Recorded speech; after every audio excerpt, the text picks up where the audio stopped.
Atta Halilintar buka suara terkait tuduhan zolimi mantan sopir pribadinya. Atta Halilintar dituduh menzolimi mantan sopirnya Pak Arman terkait ini. Atta buka suara terkait tuduhan tersebut. Sebagaimana diketahui, Pak Arman mengaku telah dizolimi oleh Atta Halilintar saat masih menjadi sopir pribadi. Dengan nada santai dan hati-hati, Atta Halilintar mencoba membongkar kejadian yang sebenarnya. Bermula dari kontennya yang kerap bantu orang, Atta Halilintar kemudian bertemu dengan Arman Sam. Hal ini juga atas bantuan netizen yang memintanya untuk membantu sosok bapak tua yang disebut-sebut butuh uluran tangan. Saat bertemu, Atta Halilintar mencoba memberikan kesempatan kepada Arman Sam dengan harapan dapat membantunya dalam pekerjaan sebagai sopir.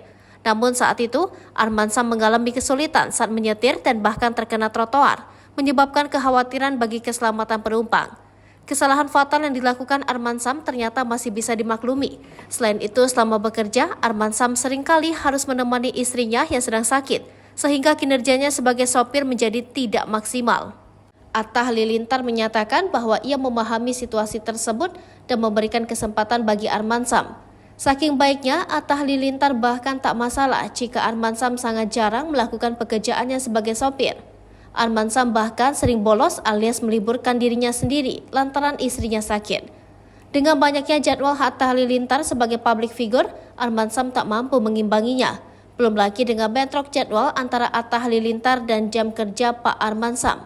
Namun Atta Halilintar juga mengungkapkan bahwa Arman Sam tidak sepenuhnya memenuhi persyaratan sebagai sopir dan sering tidak dapat memenuhi jadwal kerja yang telah ditetapkan. Hal ini menyebabkan Atta akhirnya memutuskan untuk tidak lagi mempekerjakan Arman Sam sebagai sopirnya setelah hanya bekerja selama 2 bulan. Selama 2 bulan, Atta sudah mencoba memahami Arman Sam namun sulit. Sejak itulah Atta memilih untuk memecat Arman Sam.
Lipopo TV, jangan lupa komen, like, dan subscribe, serta tonton terus berita-berita terupdate lainnya ya.